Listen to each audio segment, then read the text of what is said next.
Then Eliphaz the Temanite replied, "A wise man wouldn't answer with such empty talk. You're nothing but a windbag. The wise don't engage in empty chatter. What good are such words? Have you no fear of God, no reverence for Him? Your sins are telling your mouth what to say. Your words are based on clever deception. Your own mouth condemns you, not I. Your own lips testify against you. Were you the first person ever born? Were you before the hills? Were you born before the hills were made? Were you listening at God's secret counsel? Do you have a monopoly on wisdom? What do you know that we don't? What do you understand that we do not? On our side are aged, gray-haired men, much older than your father. Is God's comfort too little for you? Is His gentle word not enough? What has taken away your reason? What has weakened your vision, that you turn against God and say all these evil things? Can any mortal be pure? Can anyone born of a woman be just? Look, God does not even trust the angels. Even the heavens are not absolutely pure in His sight. How much less pure is a corrupt and sinful person with a thirst for wickedness? If you will listen, I will show you. I will answer you from my own experience, and it is confirmed by the reports of wise men who have heard the same thing from their fathers, from those to whom the land was given long before any foreigners arrived. The wicked writhe in pain throughout their lives. Years of trouble are stored up for the ruthless.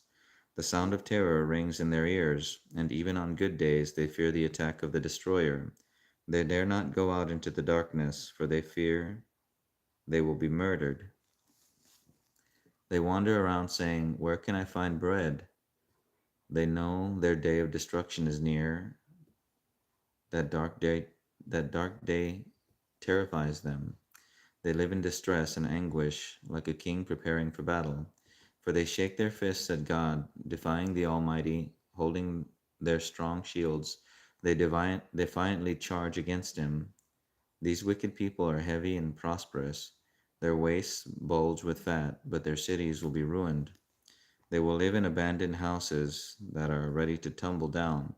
Their riches will not last, and their wealth will not endure. Their possessions will no longer spread across the horizon. They will not escape the darkness. The burning sun will wither their shoots, and the breath of God will destroy them. Let them no longer fool themselves by trusting in empty riches, for emptiness will be their only reward. They will be cut down in the prime of life. Their branches will never again be green. They will be like a wine. They will be like a vine whose grapes are harvested too early, like an olive tree that loses its blossoms before the fruit can form. For the godless are barren, their homes enriched through bribery will burn. They conceive trouble and give birth to evil. Their womb produces deceit. Then Job spoke again. I have heard all this before, what miserable comforters you are. Won't you ever stop blowing hot air? What makes you keep on talking? I could say the same things if you were in my place. I could spot off criticism and shake my head at you.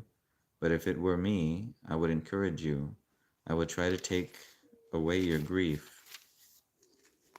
Instead, I may suffer if I defend myself, and I suffer no less if I refuse to speak. O God, you have ground me down and devastated my family, as if to prove I have sinned. You've reduced me to skin and bones. My gaunt flesh testifies against me. God hates me and angrily tears me apart. He snaps his teeth at me and pierces me with his eyes. People jeer and laugh at me. They slap my cheek in contempt. A mob gathers against me. God has handed me over to sinners. He has tossed me into the hands of the wicked. I was living quietly until he shattered me. He took me by the neck and broke me in pieces. Then he set me up as his target, and now his archers surround me. His arrows pierce me without mercy. The ground is wet with my blood. Again and again he smashes against me, charging at me like a warrior. I wear burlap to show my grief. My pride lies in the dust. My eyes are red with weeping. Dark shadows circle my eyes. Yet I have done no wrong, and my prayer is pure. O earth, do not conceal my blood. Let it cry out on my behalf. Even now my witness is in heaven. My advocate is there on high. My friends scorn me, but I pour out my tears to God. I need someone to mediate between God and me, as a person mediates between friends. For soon I must go down that road from which I will never return. My spirit is crushed and my life is nearly snuffed out. The grave is ready to receive me. I'm surrounded by mockers. I watch how bitterly they taunt me. You must defend my innocence, O God, since no one else will stand up for me. You have closed their minds to understanding, but do not let them triumph. They betray their friends for their own advantage, so let their children faint with hunger. God has made a mockery of me among the people. They spit in my face. My eyes are swollen with weeping, and I am but a shadow of my former self. The virtuous are horrified when they see me. The innocent rise up against the ungodly. The righteous keep moving forward, and those with clean hands become stronger and stronger. As for all of you, come back with a better argument, though I still won't find a wise man among you. My days are over, my hopes have dispersed, my heart's desires are broken. These men say that night is day, they claim that darkness is light. What if I go to the grave and make my bed in darkness? What if I call the grave my father and the maggot my mother or my sister? Where then is my hope? Can anyone find it? No, my hope will go down with me to the grave. We will rest together in the dust. Then Bildad the Shuhite replied, How long before you stop talking? Speak sense if you want us to answer. Do you think we are mere animals? Do you think we are stupid? You may tear out your hair in anger, but will that destroy the earth? Will it make the rocks tremble? Surely the light of the wicked will be snuffed out. The sparks of their fire will not glow. The light in their tent will grow dark. The lamp hanging above them will be quenched. The confident stride of the wicked will be shortened. Their own schemes will be their downfall. The wicked walk into a net, they fall into a pit. A trap grabs them by the heel, a snare holds them tight. A noose lies hidden on the ground, a rope is stretched across their path. Terrors surround the wicked and trouble them at every step. Hunger depletes their strength, and calamity waits for them to stumble. Disease eats their skin, death devours their limbs. They are torn from the security of their homes. They are brought down to the king of terrors. The homes of the wicked will burn down. Burning sulfur rains on their houses. Their roots will dry up, and their branches will wither. All memory of their existence will fade from the earth. No one will remember their names. They will be thrust from light into darkness, driven from the world. They will have neither children nor grandchildren, nor any survivor in the place where they lived. People are in the west. People in the west are appalled at their fate. People in the east are horrified. They will say, "This was the same." They will say, "This is the home of a wicked person, the place of one who rejected God." Then Job spoke again. How long will you torture me? How long will you try to crush me with your words? Have you already insulted me 10 times? You have already insulted me 10 times. You should be ashamed of treating me so badly.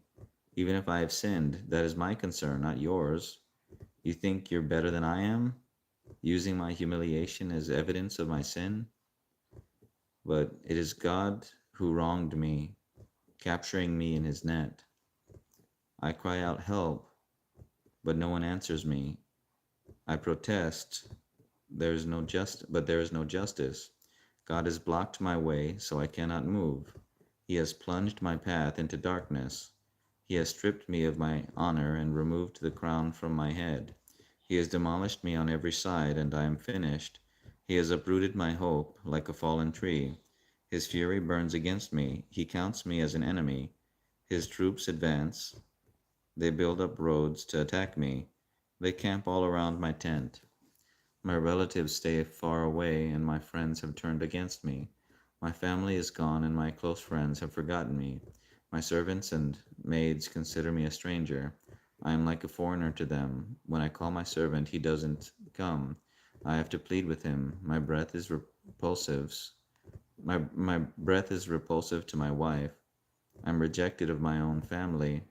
Even young children despise me. When I stand to speak, they turn their backs on me. My close friends detest me. Those I loved have turned against me. I have been reduced to skin and bones. I have escaped death by the skin of my teeth. Have mercy on me, my friends. Have mercy, for the hand of God has struck me. Must you also persecute me like God does? Haven't you chewed me up enough? Oh, that my words could be recorded. Oh, that they could be inscribed on a monument, carved with an iron chisel and filled with lead, engraved forever in the rock. But as for me, I know that my Redeemer lives, and he will stand upon the earth at last, and after my body has decayed. Yet, but as for me, I know that my Redeemer lives, and he will stand upon the earth at last, and after my body has decayed. Yet in my body I will see God. Okay, so that reads like, uh, okay, never mind. I will see him for myself. Yes, I will see him with my own eyes. I am overwhelmed at the thought. How dare you go on persecuting me, saying it's his own fault? You should fear punishment yourselves, for your attitude deserves punishment. Then you will know that there is indeed a judgment. Then Zophar the Naamathite replied, I must reply because I am greatly disturbed. I had to endure your insults, but now my spirit prompts me to reply. Don't you realize that from the beginning of time, ever since people were first placed on the earth, the triumph of the wicked has been short-lived, and the joy of the godless has been only temporary? Though the pride of the godless reaches to the heavens, and their heads touch the clouds, they will vanish forever, thrown away like their own dung. Those who knew them will ask, where are they? They will fade like a dream and not be found. They will vanish like a vision in the night. Those who once saw them will see them no more. Their families will never see them again. Their children will beg from the poor, for they must give back their stolen riches. Though they are young, their bones will lie in the dust. They enjoyed the sweet taste of wickedness, letting it melt under their tongue. They savored it, holding it long in their mouths. But suddenly the food in their bellies turned sour, a poisonous venom in their stomach. They will vomit the wealth they swallowed. God won't let them keep it down. They will suck the poison of cobras. The viper will kill them. They will never again enjoy streams of olive oil or rivers of milk and honey. They will give back everything they worked for. Their wealth will bring them no joy, for they oppressed the poor and left them destitute. They foreclosed on their homes. They were always greedy and never satisfied. Nothing remains of all the things they dreamed about. Nothing is left after they finish gorging themselves. Therefore, their prosperity will not endure. In the midst of plenty, they will run into trouble and be overcome by misery. May God give them a belly full of trouble. May God rain down his anger upon them. When they try to escape, an iron weapon, a bronze-tipped arrow, will pierce them. The arrow is pulled from their back, and the arrowhead glistens with blood. The terrors of death are upon them. Their treasures will be thrown into deepest darkness. A wildfire will devour their goods, consuming all they have left. The heavens will reveal their guilt, and the earth will testify against them. A flood will sweep away their house. God's anger will descend on them in torrents. This is the reward that God gives the wicked. It is the inheritance decreed by God. Then Job spoke again. Listen closely to what I am saying. That's one consolation you can give me. Bear with me and let me speak. After I have spoken, you may resume mocking me. My complaint is with God, not with people. I have good reason to be so impatient. Look at me and be stunned. Put your hand over your mouth in shock. When I think about what I am saying, I shudder. My body trembles. Why do the wicked prosper, growing old and powerful? They live to see their children grow up and settle down, and they enjoy their grandchildren. Their homes are safe from every fear, and God does not punish them. Their bulls never fail to breed, their cows bear calves and never miscarry. They let their children frisk about like lambs.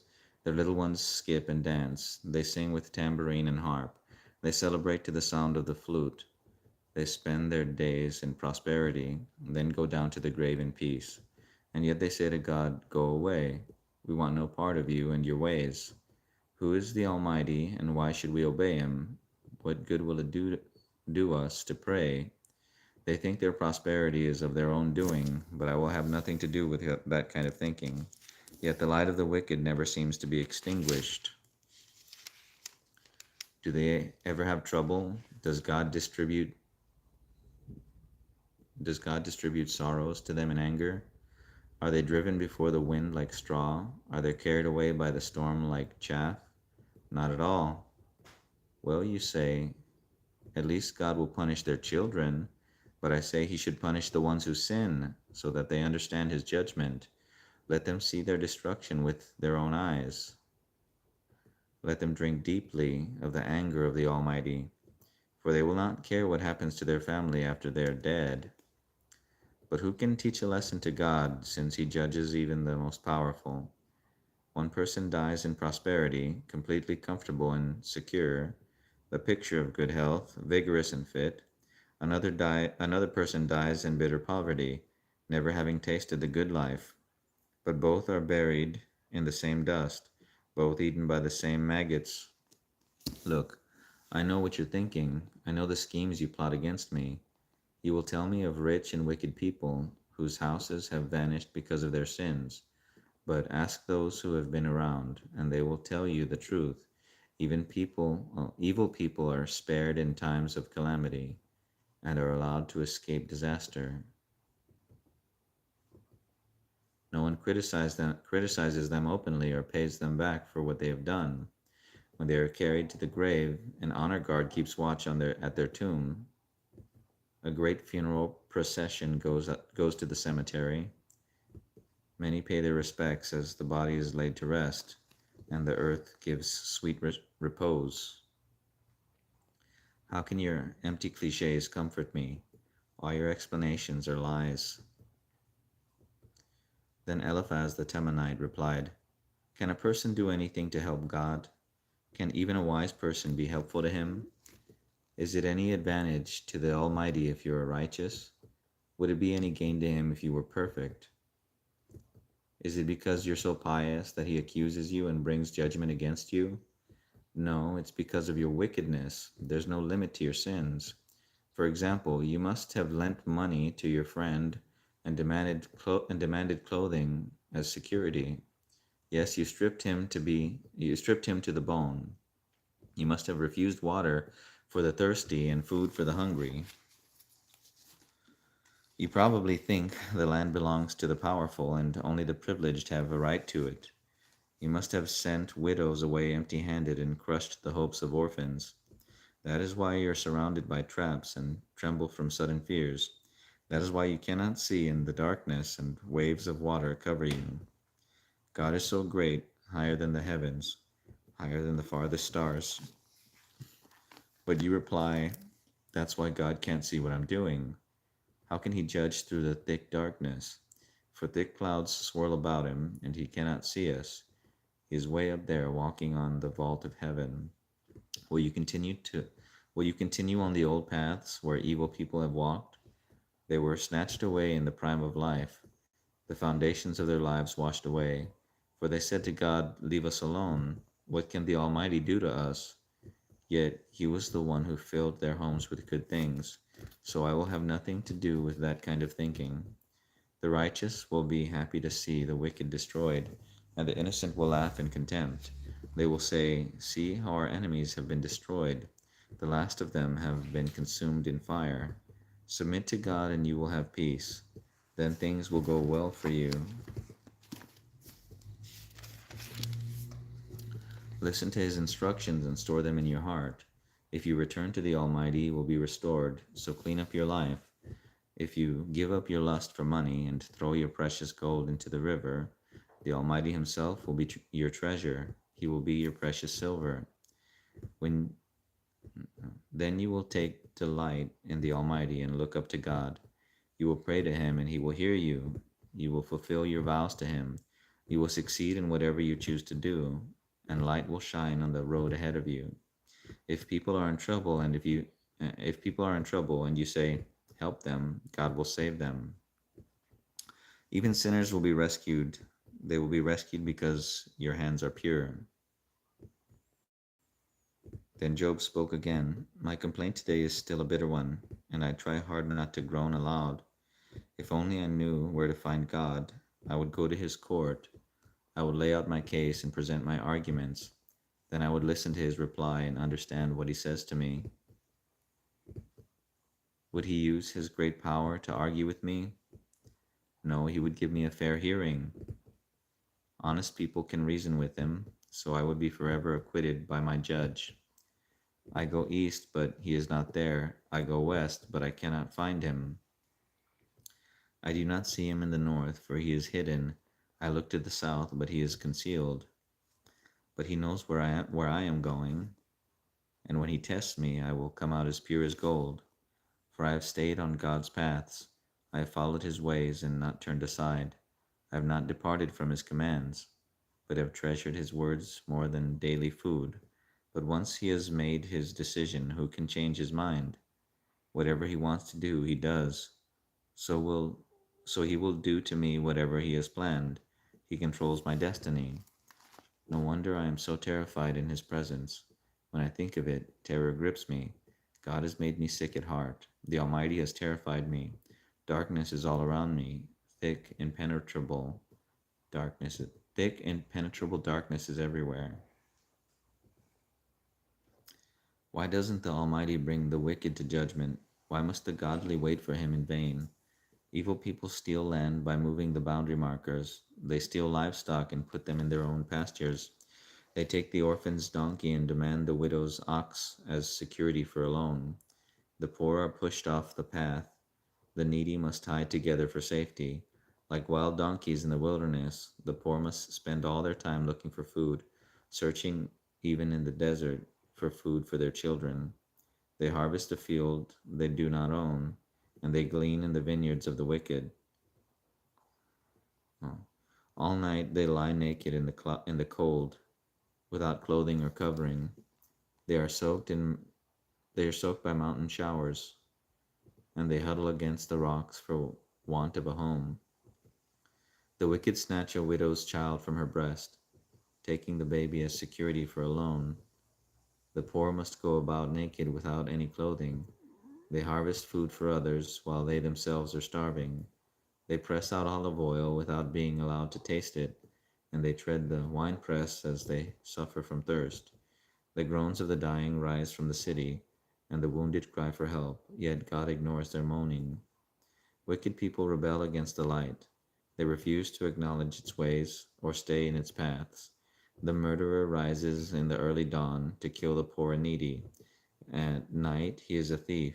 The adulterer waits for the twilight, saying, no one will see me then. He hides his face so no one will know him. Thieves break into houses at night and sleep in the daytime.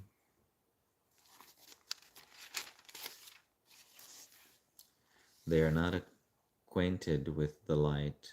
The black night is their morning. They ally themselves with the terrors of the darkness, but they disappear like foam down a river.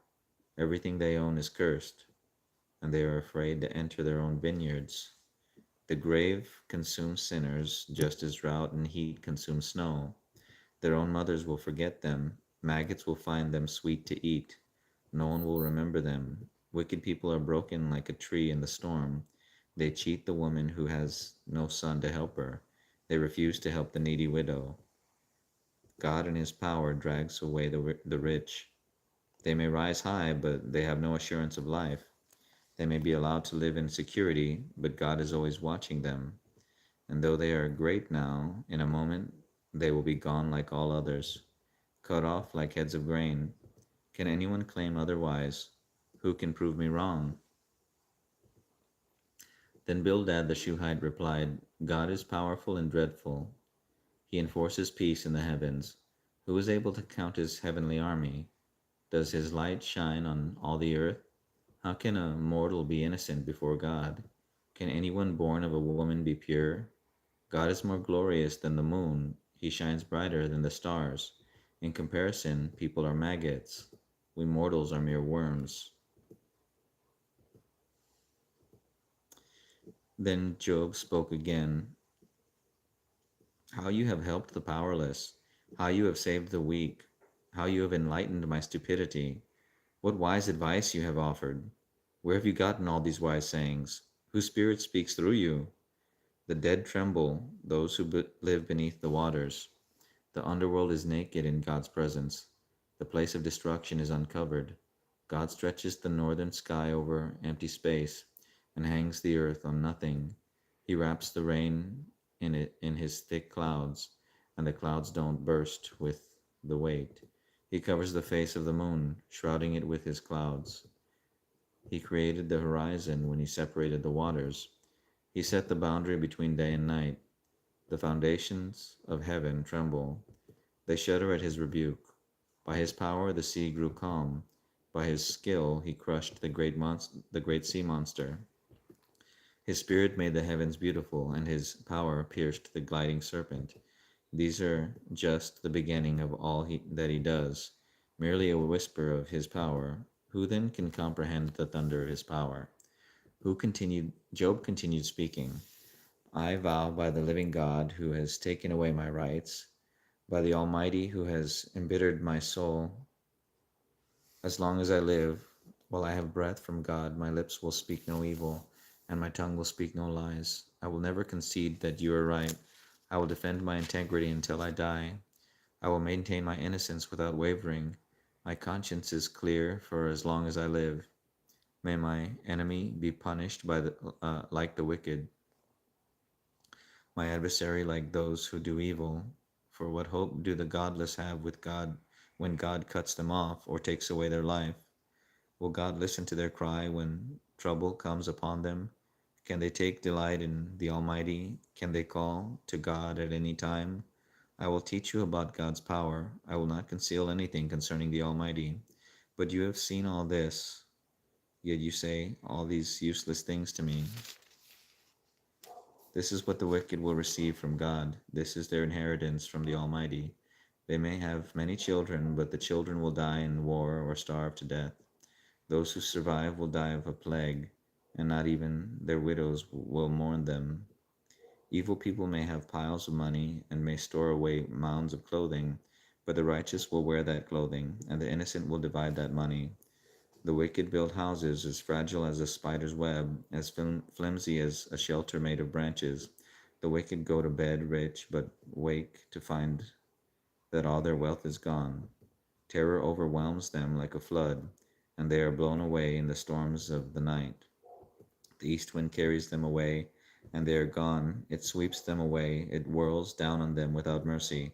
They struggle to flee from its power, but everyone jeers at them and mocks them. People know where to mine silver and how to refine gold. They know where to dig iron from the earth and how to smelt copper from rock.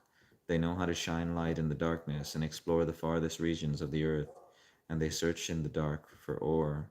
They sink a mine shaft into the earth, far from where anyone lives. They descend on ropes, swinging back and forth. Food is grown on the earth above, but down below the earth is melted as by fire. Here the rocks contain precious lapis lazuli, and the dust contains gold. These are treasures no bird of prey can see, no falcon's eye observe. No wild animal has walked upon these treasures. No lion has ever set his paw there. People know how to tear apart flinty rocks and overturn the roots of mountains. They cut tunnels in the rocks and uncover precious stones. They dam up the trickling streams and bring to light the hidden treasures. But do people know where to find wisdom? Where can they find understanding? No one knows where to find it, for it is not found among the living. It is not here, says the ocean, nor is it here, says the sea. It cannot be bought with gold, It cannot be purchased with silver. It's worth more than all the gold of Ophir, greater than precious onyx or lapis lazuli. Wisdom is more valuable than gold and crystal. It cannot be purchased with jewels mounted in fine gold. Coral and jasper are worthless in trying to get it. The price of wisdom is far above rubies. Precious peridot from Ethiopia cannot be exchanged for it. It's worth more than the purest gold. But do people but do people know where to find wisdom? Where can they find understanding? It is hidden from the eyes of all humanity. Even the sharp-eyed birds in the sky cannot discover it. Destruction and death say, we've heard only rumors of where wisdom can be found. God alone understands the way to wisdom. He knows where it can be found, for he looks throughout the whole earth and sees everything under the heavens. He decided how hard the winds should blow and how much rain should fall. He made the laws for the rain and laid out a path for the lightning. Then he saw wisdom and evaluated it. He set it in place and examined it thoroughly. And this is what he says to all humanity. The fear of the Lord is true wisdom. To forsake evil is real understanding. Job continued speaking. I long for the years gone by when God took care of me, when he lit up the way before me, and I walked safely through the darkness. When I was in my prime, God's friendship was felt in my home. The Almighty was still with me, and my children were around me. My steps were awash in cream, and the rocks gushed olive oil for me. Those were the days when I went to the city gate and took my place among the honored leaders. The young stepped aside when they saw me, and even the aged rose and respected my coming. The princes stood in silence and put their hands over their mouths. The highest officials of the city stood quietly, holding their tongues in respect. All who heard me praised me. All who saw me spoke well of me, for I assisted the poor in their need, and the orphans who required help. I helped those without hope, and they blessed me, and I caused the widows' hearts to sing for joy. Everything I did was honest, righteous. Uh, Righteousness covered me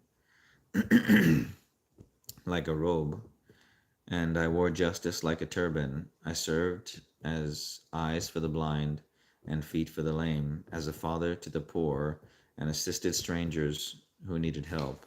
I broke the jaws of godless oppressors and plucked their victims from their teeth. I thought, surely I will die surrounded by my family after a long, good life, for I am like a tree whose roots reach the water, whose branches are refreshed with the dew. New honors are constantly bestowed on me, and my strength is continually renewed. Everyone listened to my advice. They were silent as they waited for me to speak, and after I spoke, they had nothing to add, for my counsel satisfied them. They longed for me to speak as people long for rain. They drank my words like a refreshing spring rain. When they were discouraged, I smiled at them. My look of approval was precious to them. Like a chief, I told them what to do. I lived like a king among his troops and comforted those who mourned. But now I am mocked by people younger than I, by young men whose fathers are not worthy to run with my sheepdogs. A lot of good they are to me, those worn-out wretches. They are gaunt from poverty and hunger. They claw the ground in desolate wastelands. They pluck wild greens from among the bushes and eat from the roots of broom trees. They are driven from human society, and people shout at them as if they were thieves. So now they live in frightening ravines, in caves among the rocks. They sound like animals howling among the bushes, huddled together beneath the nettles. They are nameless fools, outcasts from society. And now they mock me with vulgar songs. They taunt me, they despise me, and won't come near me, except to spit in my face. For God has cut my bowstring. He has humbled me, so they have thrown off all restraint. Those outcasts oppose me to my face. They send me sprawling and lay traps in my path. They block my road and do everything they can to destroy me. They know I have no one to help me. They come at me from all directions. They jump on me when I am down. I live in terror now. My honor has blown away in the wind, and my prosperity has vanished like a cloud. And now my life sleeps away. Depression taunts my days. At night my bones are filled with pain, which gnaws at me relentlessly. With a strong hand, God grabs my shirt. He grips me by the collar of my coat. He has thrown me into the mud. I'm nothing more than dust and ashes. I cry to you, O God, but you don't answer. I stand before you, but you don't even look. You have become cruel toward me. You use your power to persecute me. You throw me into the whirlwind and destroy me in the storm. And I know you are sending me to death, the destination of all who live. Surely no one would turn against the needy when they cry for help in their trouble. Did I not weep for those in trouble? Was I not deeply grieved for the needy? So I looked for good, but evil came instead. I waited for the light, but darkness fell. My heart is troubled and restless. The days of suffering tormented me. I walk in gloom without sunlight. I stand in the public square and cry for help. Instead, I am considered a brother to jackals and a companion to owls. My sin has turned dark, and my bones burn with fever. My harp plays sad music, and my flute accompanies those who weep. I made a covenant with my eyes not to look with lust at a young woman. For what has God above chosen for us? What is our inheritance from the Almighty on high? Isn't it calamity for the wicked and misfortune for those who do evil? Doesn't He see everything I do and every step I take? Have I lied to anyone or deceived anyone? Let God weigh me on the scales of justice, for He knows my integrity. If I have strayed from His pathway, or if my heart has lusted for what my eyes have seen, or if I am guilty of any other sin, then let someone else eat the crops I planted. Let all that I have planted be uprooted. If my heart has been seduced by a woman, or if I have lusted for my neighbor's wife, then let my wife serve another man. Let other men sleep with her, for lust is a shameful sin, a crime that should be punished. It is a fire that burns all the way to hell. I would wipe out everything. It would wipe out everything I own. If I have been unfair to my male or female servants when they brought their complaints to me, how could I face God? What could I say when He questioned me? For God created both me and my servants. He created us both in the womb. Have I refused to help the poor or crushed the hopes of the widows? Have I been stingy with my food and refused to share it with orphans? No, from childhood I have cared for orphans like a father, and all my life I have cared for widows. Whenever I saw the homeless without clothes and the needy with nothing to wear, did they not praise me for providing wool clothing to keep them warm? If I raised my hand against an orphan, knowing the judges would take my side, then let my shoulder be wrenched out of place. Let my arm be torn from its socket. That would be better than facing God's judgment. For if the majesty of God opposes me, what hope is there? Have I put my trust in money or felt secure because of my gold? Have I gloated about my wealth and all that I own? Have I looked at the sun shining in the skies or the moon walking down its silver pathway and been secretly enticed in my heart to throw kisses at them and worship? If so, I should be punished by the judges, for it would mean I had denied the God of heaven. Have I ever rejoiced when disaster struck my enemies, or become excited when harm came their way? No, I have never sinned by cursing anyone or by asking for revenge. My servants have never said, He let others go hungry. I have never turned away a stranger, but I have opened my doors to everyone. Have I tried to hide my sins like other people do, concealing my guilt in my heart? Have I feared the crowd or the contempt of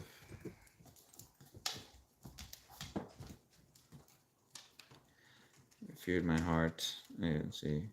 Have I tried to hide my sins like other people do, concealing my guilt in my heart? Have I feared the crowd or the contempt of the masses, so that I kept quiet and stayed indoors? If someone would listen to me, look, I would sign my name to my defense. Let the Almighty answer me. Let my accuser write out the charges against me. I would face the accusation proudly. I would wear it like a crown, for I would tell him exactly what I have done. I would come before him like a prince. If my land accuses me, and all its furrows cry out together, or if I have stolen its crops or murdered its owners, then let thistles grow on that land instead of wheat, and weeds instead of barley. Job's words are ended.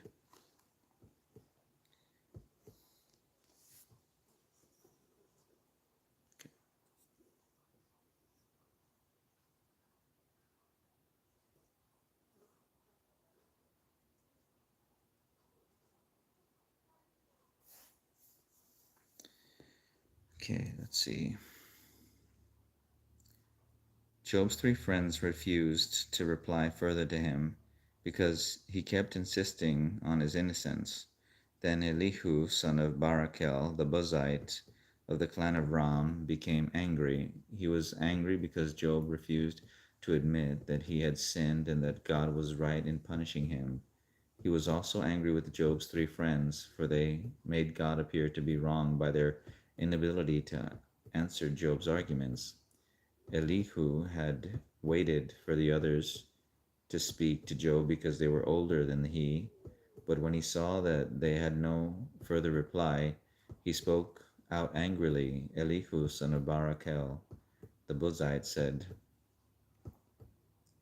I am young and you are old, so I held back from telling you what I think. I thought those who are older should speak, for wisdom comes with age. But there's a spirit within people, the breath of the Almighty within them, that makes them intelligent. Sometimes the elders are not wise. Sometimes the aged do not understand justice. So listen to me and let me tell you what I think. I've waited all this time. Listen carefully to your argument. Listening very carefully to your arguments. Listening to you grope for words.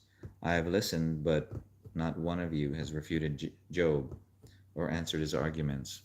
And don't tell me he is too wise for us. Only God can convince him if Job has been arguing.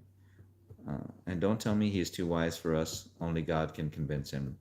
If Job had been arguing with me, I would not answer with your kind of logic. You sit there baffled with nothing more to say.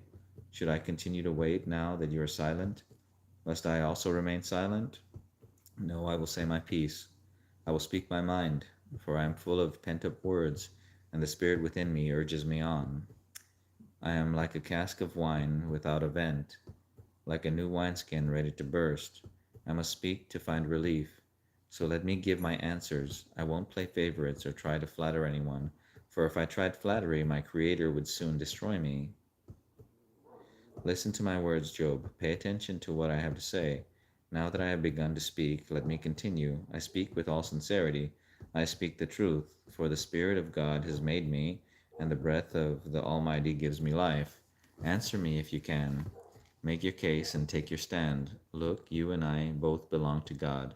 I too was formed from clay, so you don't need to be afraid of me. I won't come down hard on you. You have spoken in my hearing, and I have heard your very words. You said, I am pure, I am without sin, I am innocent, I have no guilt. God is picking a quarrel with me, and he considers me his enemy. He puts my feet in the stocks and watches my every move. But you are wrong, and I will show you why. For God is greater than any human being. So why are you bringing a charge against him? Why say he does not respond to people's complaints? For God speaks again and again, though people do not recognize it. He speaks in dreams, in visions of the night, when deep sleep falls on people as they lie in their beds. He whispers in their ears and terrifies them with warnings. He makes them turn from doing wrong. He keeps them from pride. He protects them from the grave, from crossing over the river of death.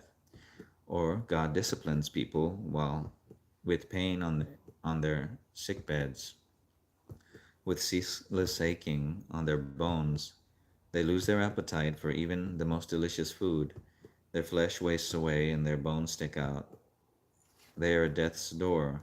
The angels of death wait for them. But if an angel from heaven appears, a special messenger to intercede for a person and declare that he is upright, he will be gracious and say, "Rescue him from the grave, for I have found a ransom for his life." Then his body will become as healthy as a child's, firm and youthful again. When he prays to God, he will be accepted, and God will receive him with joy and restore him to good standing. He will declare to his friends, "I sinned and twisted the truth, but it was not worth it. God rescued me from the grave, and now my life is filled with light." Yes, does these things again and again for people. He rescues them from the grave so they may enjoy the light of life. Mark this well, Job. Listen to me, for I have more to say, but if you have anything to say, go ahead, speak, for I am anxious to see you justified. But if not, then listen to me, keep silent, and I will teach you wisdom. Then Elihu said, "Listen to me, you wise men, pay attention, you who have knowledge." Job said, "The ear tests the words it hears, just as the mouth distinguishes between foods. So let us discern for ourselves what is right. Let us learn together what is good.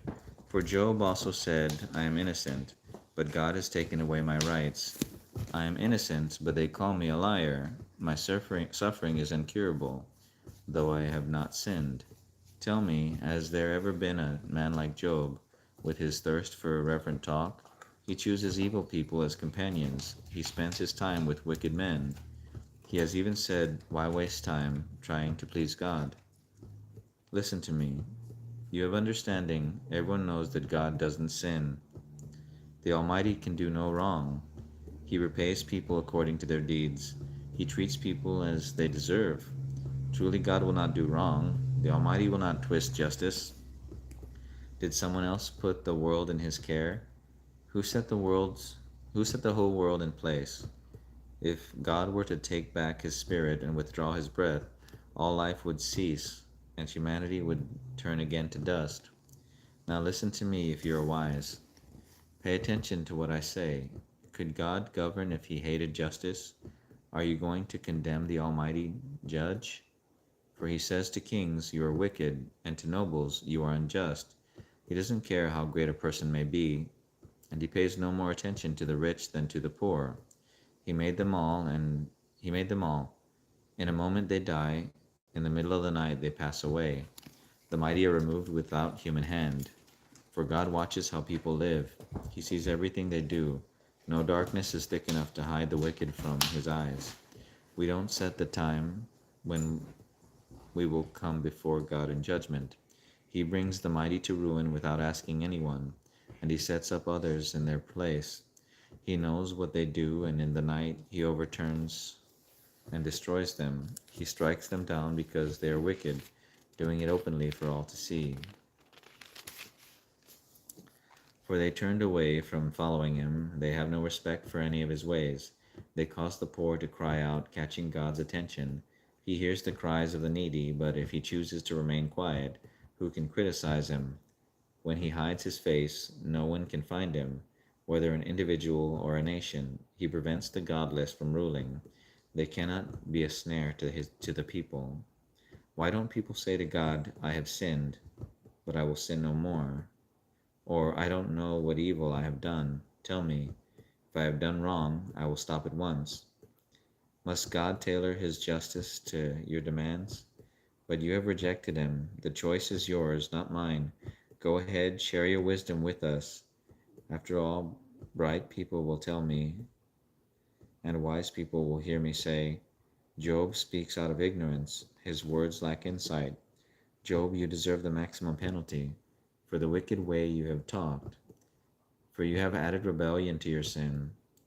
You show no respect, and you speak many angry words against God." Then Elihu said, "Do you think it is right for you to claim I am righteous before God? For you also ask, 'What's in it for me? What's the use of living a righteous life?' I will answer you and all your friends too. Look up into the sky and see the clouds high above. If you sin, how does that affect God? Even if you sin again and again, what effect will it have on him? If you're good, is this some great gift to him? What could you possibly give him? No, your sins affect only people like yourself, and your good deeds also affect only humans. People cry out when they are oppressed. They groan beneath the power of the Almighty, yet they don't ask, "Where is God, my Creator, the one who gives songs in the night? Where is the one who makes us smarter than the animals and wiser than the birds of the sky?" And when they cry out, God does not answer because of their pride. But it is wrong to say God doesn't listen, to say the Almighty isn't concerned. You say you can't see him, but he will bring justice if you will only wait. You say he does not respond to sinners with anger and is not greatly concerned about wickedness, but you are talking nonsense, Job. You have spoken like a fool. Elihu continued speaking. Let me go on and I will show you the truth, for I have not finished defending God. I will present profound arguments for the righteousness of my Creator. I am telling you nothing but the truth, for I am a man of great knowledge. God is mighty, but he does not despise anyone. He is mighty in both power and understanding. He does not let the wicked live, but gives justice to the afflicted. He never takes his eyes off the innocent, but he sets them on thrones with kings, and exalts them forever.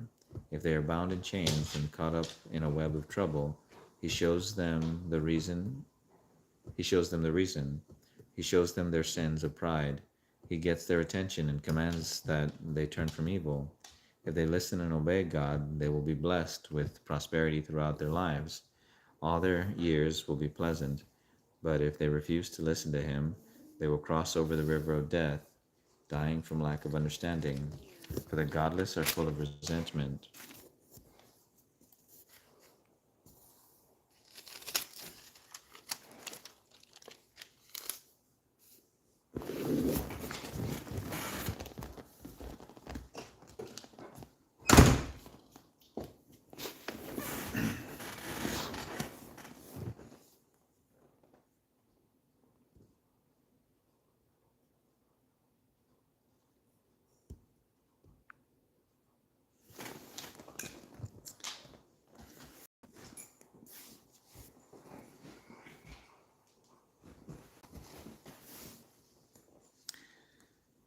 Even when he punishes them, they refuse to cry out to him for help.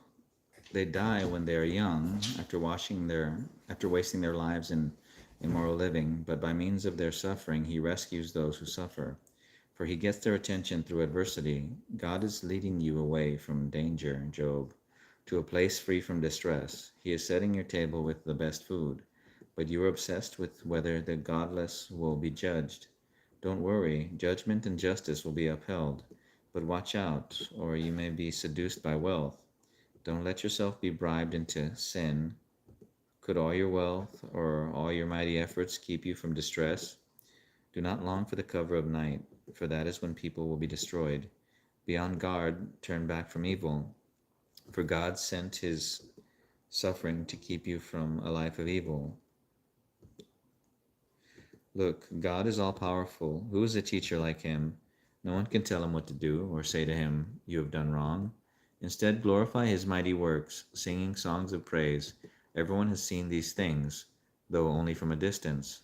Look, God is greater than we can understand. His years cannot be counted. He draws up the water vapor and then distills it into rain. The rain pours down from the clouds and everyone benefits. Who can understand the spreading of the clouds and the thunder that rolls forth from heaven? See how he spreads the lightning around him, and how it lights up the depths of the sea. By these mighty acts he nourishes the people, giving them food in abundance. He fills his land with lightning bolts. He hurls each at its target. The thunder announces his presence. The storm announces his indignant anger. My heart pounds as I think of this. It trembles within me. Listen carefully to the thunder. Listen carefully to the thunder of God's voice as it rolls from his mouth. It rolls across the heavens, and his lightning flashes in every direction. Then comes the roaring of the thunder, the tremendous voice of his majesty. He does not restrain it when he speaks. God's voice is glorious in the thunder. We can't even imagine the greatness of his power. He directs the snow to fall on the earth and tells the rain to pour down. Then everyone stops working so they can watch his power. The wild animals take cover and stay inside their dens. The stormy wind comes from its chamber, and the driving winds bring the cold. God's breath sends the ice, freezing wide expanses of water. He loads the clouds with moisture, and they flash with his lightning. The clouds churn about at his direction. They do whatever he commands throughout the earth. He makes these things happen either to punish people or to show his unfailing love. Pay attention to this, Job. Stop and consider the wonderful miracles of God.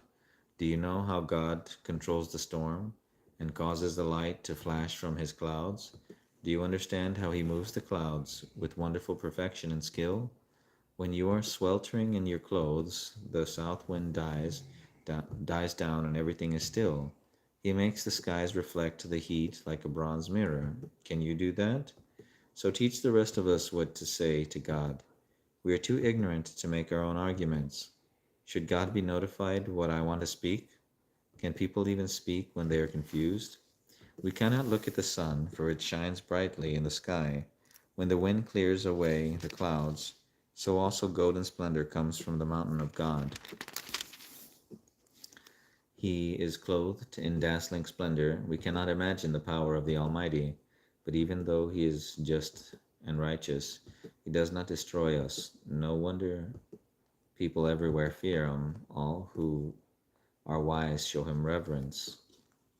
Then the Lord answered Job from the whirlwind, "Who is this that questions my wisdom with such ignorant words? Brace yourself like a man, because I have some questions for you, and you must answer them.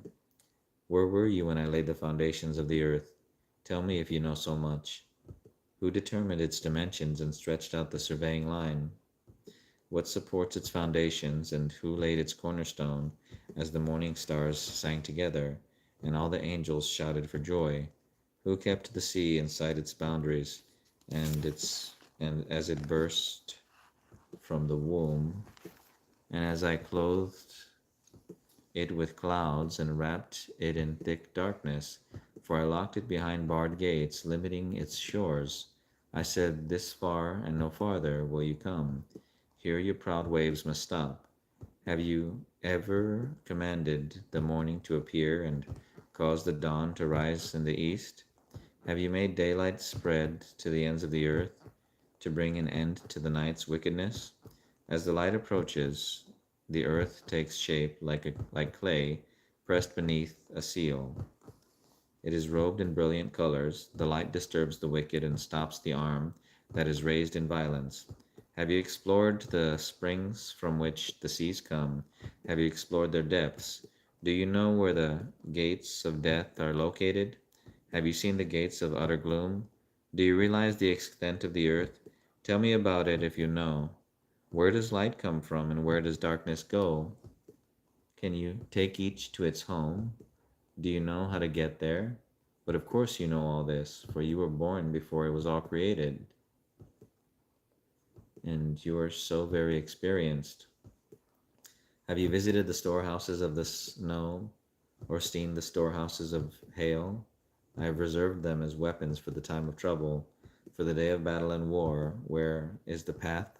Where is the path to the source of light? Where is the home of the east wind? Who created a channel for the torrents of rain? Who laid out the path for the lightning? Who made the rain fall on barren land, in a desert where no one lives? Who sends rain to satisfy the parched ground and makes the tender grass spring up? Does the rain have a father who gives birth to the dew? Who is the mother of the ice? Who gives birth to the frost from the heavens? For the water turns to ice as hard as rock, and the surface of the water freezes. Can you direct the movement of the stars, binding the cluster of the Pleiades, or loosening the cords of the Orion? Can you direct the constellations through the seasons, or guide the bear with her cubs across the heavens? Do you know the laws of the universe? Can you use them to regulate the earth? Can you shout to the clouds and make it rain? Can you make lightning appear and cause it to strike as you direct? Who gives intuition to the heart and instinct to the mind? Who is wise enough to count all the clouds? Who can tilt the water jars of heaven when the parched ground is dry and the soil is hardened into clods? Can you stalk prey for a lioness and satisfy the young lion's appetites as they lie in their dens or crouch in the thicket? Who provides food for the ravens when their young cry out to God and wander about in hunger? Do you know when the wild goats give birth? Have you watched as deer are born in the wild? Do you know how many months they carry their young? Are you aware of the time of their delivery? They crouch down to give birth to their young and deliver their offspring. Their young grow up in the open fields. They leave home and never return. Who gives the wild donkey its freedom? Who untied its ropes? I have placed it in the wilderness. Its home is the wasteland. It hates the noise of the city and has no driver to shout at it. The mountains are its pasture land, where it searches for every blade of grass. Will the wild ox consent to being tamed? Will it spend the night in your stall? Can you hitch a wild ox to a plow? Will it plow a field for you? Given its strength, can you trust it? Can you leave the trust Can you leave and trust the ox to do your work? Can you rely on it to bring home your grain and deliver it to your threshing floor? The ostrich flaps her wings grandly, but they are no match for the feathers of the stork. She lays her eggs on the top of the earth, letting them be warmed in the dust. She doesn't worry that a foot might crush them, or a wild animal might destroy them. She is harsh toward her young, as if they were not her own. She doesn't care if they die, for God has deprived her of wisdom. He has given her no understanding. But whenever she jumps up to run, she passes the swiftest horse with its rider. Have you given the horse its strength, or clothed its neck with a flowing mane? Do you give it the ability to leap like a locust? Its majestic snorting is terrifying. It paws the earth and rejoices in its strength. When it charges out to battle, it laughs at fear and is unafraid. It does not run from the sword. The arrows rattle against it, and the spear and javelin flash. It paws the ground fiercely and rushes forward into battle when the ram's horn blows. It snorts at the sound of the horn. It senses the battle in the distance. It quivers at the captain's commands and the noise of battle. Is your wisdom that is it your wisdom that makes the hawk soar and spreads its wings toward the south? Is it your command that the eagle rises to the Is it at your command that the eagle rises to the heights to make its nest? It lives on the cliffs, making its home on a distant rocky crag. From there it hunts its prey, keeping watch with piercing eyes. Its young gulp down blood. Where there's a carcass, there you'll find it. Then the Lord said to Job, Do you still want to argue with the Almighty? Are you God's critic? But do you have the answers? Then Job responded, then Job replied to the Lord, I am nothing. How could I ever find the answers? I will cover my mouth with my hand. I have said too much already. I have nothing more to say. Then the Lord answered Job from the whirlwind, Brace yourself like a man, because I have some questions for you, and you must answer them. Will you discredit my justice and condemn me just to prove you are right? Are you as strong as God? Can you thunder with a voice like this? All right, put on your glory and splendor, your honor and majesty. Give vent to your anger. Let it overflow against the proud. Humiliate the proud with a glance. Walk on the wicked where they stand. Bury them in the dust. Imprison them in the world of the dead. Then even I would praise you, for your own strength would save you. Take a look at Behemoth, which I made, just as I made you. It eats grass like an ox. See its powerful loins and the muscles of its belly. Its tail is as strong as a cedar. The sinews of its thighs are knit tightly together. Its bones are tubes of bronze. Its limbs are bars of iron. It is a prime example of God's handiwork, and only its creator can threaten it.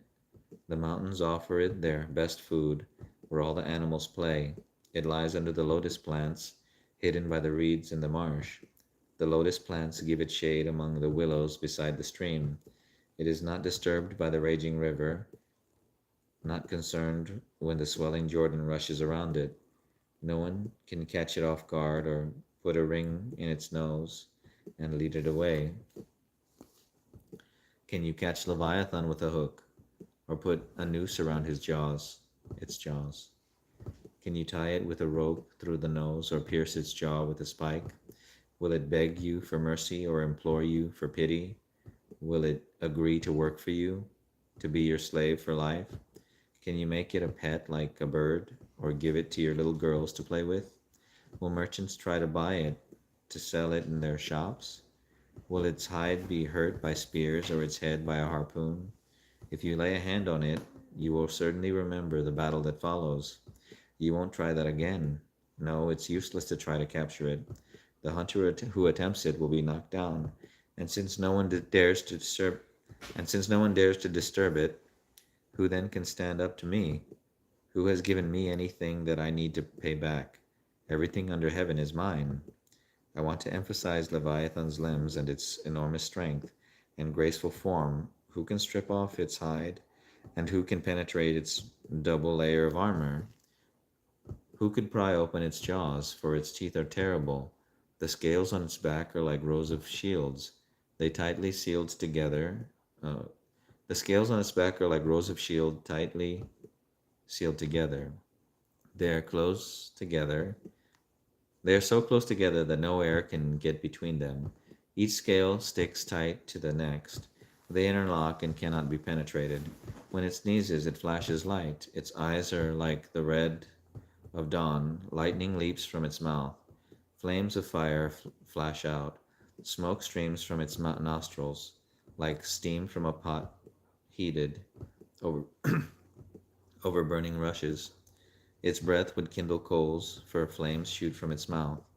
The tremendous length in Leviathan's neck strikes terror wherever it goes. Its flesh is hard and firm and cannot be penetrated. Its heart is hard as rock, hard as a millstone.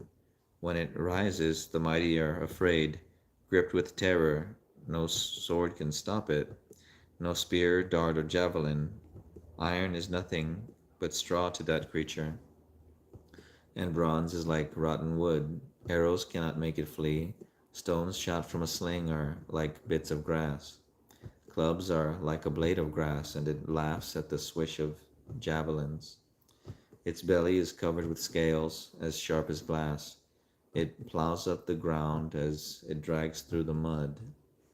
Leviathan makes the water boil with its commotion. It stirs the depths like a pot of ointment. The water glistens in its wake, making the sea look white. Nothing on earth is its equal, no other creature so fearless. Of all the creatures, it is the proudest. It is the king of beasts. Then Job replied to the Lord, I know that you can do anything, and no one can stop you. You asked, who is this and what questions? And you asked, who is this that questions my wisdom with such ignorance? It is I, and I was talking about things I knew nothing about, things far too wonderful for me. You said, listen and I will speak. I have some questions for you, and you must answer them. I had only heard about you before, but now I have seen you with my own eyes. I take back everything I said, and I sit in dust and ashes to show my repentance. After the After the Lord had finished speaking to Job, he said to Eliphaz the Temanite, I am angry with you and your two friends, for you have not spoken accurately about me, as my servant Job has. So take 7 bulls and 7 rams, and go to my servant Job and offer a burnt offering for yourselves. My servant Job will pray for you, and I will accept his prayer on your behalf. I will not treat you as you deserve, for you have not spoken accurately about me, as my servant Job has. So Eliphaz the Temanite, Bildad the Shuhite, and Zophar the Naamathite did as the Lord commanded them, and the Lord accepted Job's prayer. When Job prayed for his friends, the Lord restored his fortunes, In fact, the Lord gave him twice as much as before. Then all his brothers, sisters, and former friends came and feasted with him in his home, and they consoled him and comforted him because of all the trials the Lord had brought against him. And each of them brought him a gift of money and a gold ring. So the Lord blessed Job in the second half of his life even more than in the beginning, for now he had 14,000 sheep, 6,000 camels, 1,000 teams of oxen, and 1,000 female donkeys. He also gave Job 7 more sons and 3 more daughters. He named his first daughter Jemimah, the second Keziah, and the third Keren-Happuch. In all the land no women were as lovely as the daughters of Job, and their father put them into his will along with their brothers. Job lived 140 years after that, living to see 4 generations of his children and the grandchildren. Then he died, an old man who had lived a long, full life.